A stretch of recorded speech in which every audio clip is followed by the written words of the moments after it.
Anda telah mengunduh podcast yang dipaparkan oleh Pendeta Dr. Erastus Sabdono ini dari truth.id/voice. Selamat mendengarkan podcast ini.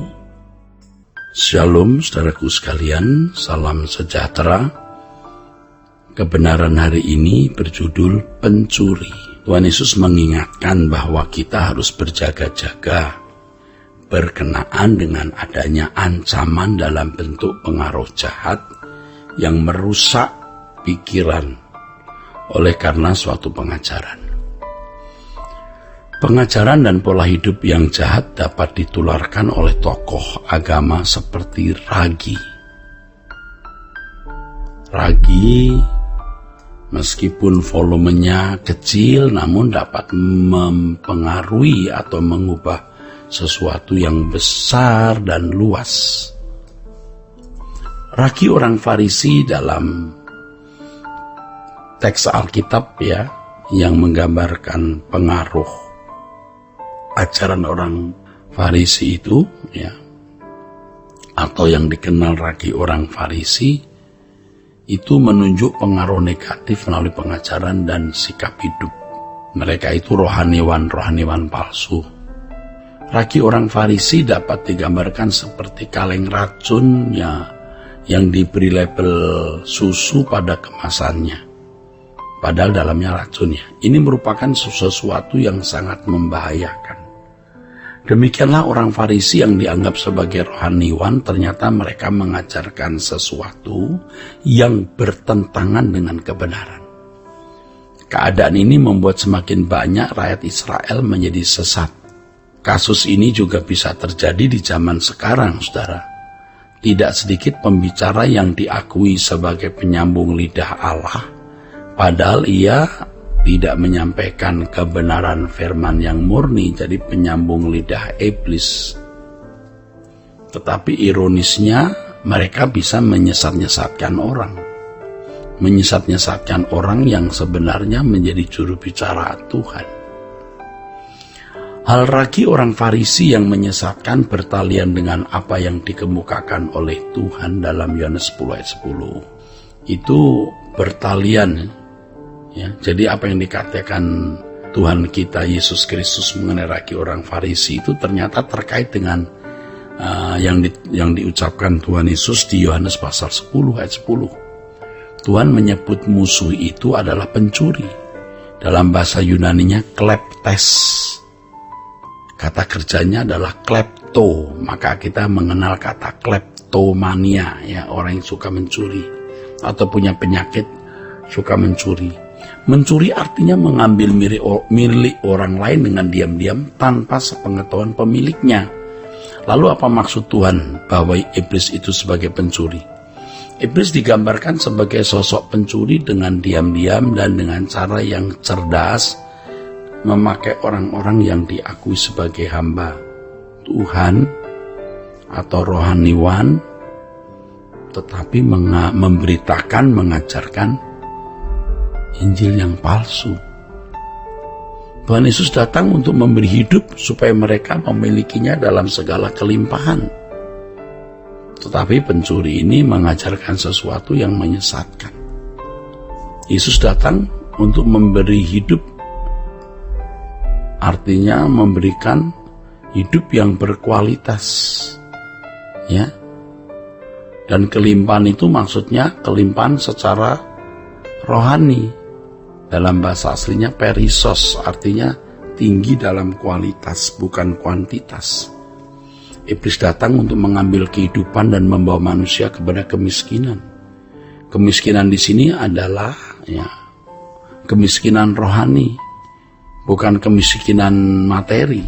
Iblis berusaha membuat banyak orang tanpa sadar mengkonsumsi pemberitaan pengajaran yang salah. Dalam kecerdikan dan kelicikannya, iblis membentuk karakter seseorang dalam waktu panjang sehingga karakter orang itu tidak pernah bisa menjadi seperti Kristus. Ini dalam lingkungan orang Kristen Dan tanpa disadari oleh banyak orang Kristen melalui segala sesuatu yang mereka dengar, mereka lihat, atau ajaran yang mereka terima, mereka itu sebenarnya teracuni yang membawa mereka kepada kematian, atau paling tidak membuat mereka tidak menjadi serupa dengan Yesus. dalam taraf tertentu jiwanya tidak bisa diperbaiki lagi dan tidak bisa mendengar kebenaran. 2 Timotius 4 ayat 3-4.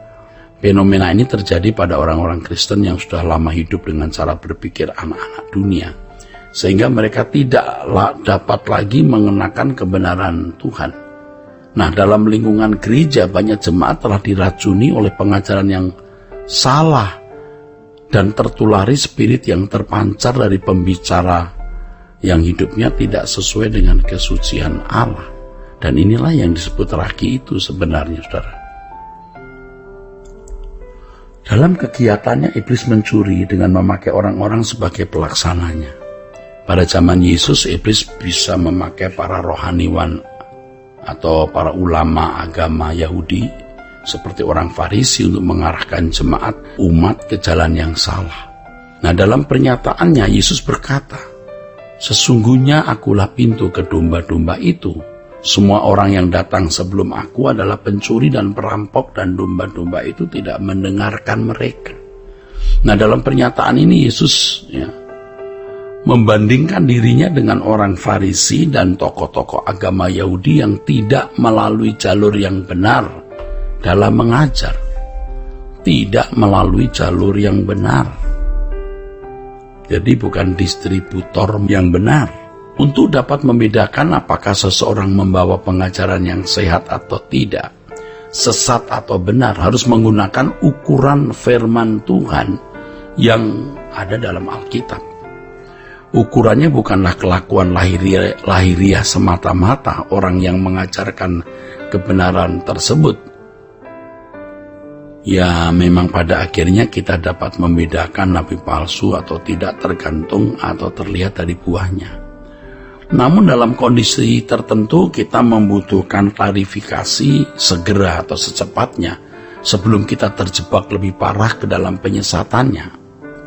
Untuk itu kita harus menggunakan Alkitab sebagai tolak ukurnya. Harus dipahami bahwa iblis bisa mengelabui orang Kristen dengan cara-cara yang sangat cerdik. Pengajar-pengajar palsu akan ditampilkan sebagai orang baik, lemah lembut, mengadakan mujizat, dan lain sebagainya. Nah, dari hal itu banyak orang tertipu, banyak orang terperdaya, tertipu, saudara. Nah, dengan demikian, orang-orang itu menyesatkan jemaat. Tidak sedikit orang yang mengaku hamba Tuhan atau pendeta sebenarnya dipakai iblis untuk merusak kehidupan iman yang sejati. Itulah sebabnya dalam surat Yohanes tertulis bahwa banyak nabi palsu pergi ke seluruh dunia. Terkait dengan hal ini, Paulus mengatakan agar orang percaya bersikap tegas kepada mereka yang mengajarkan Injil dan Yesus yang lain. Tegas mengatakan ini salah, ini tidak. Hal ini menunjukkan bahwa kita harus bersikap tegas terhadap pengajaran yang tidak sesuai Alkitab.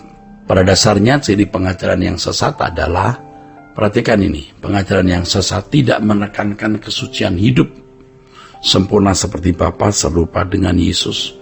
Tidak menekankan langit baru, bumi baru, tapi menekankan berkat-berkat jasmani dan mujizat. Nah ini, tidak menekankan kehidupan di langit baru, bumi baru, tapi menekankan berkat-berkat jasmani dan mujizat.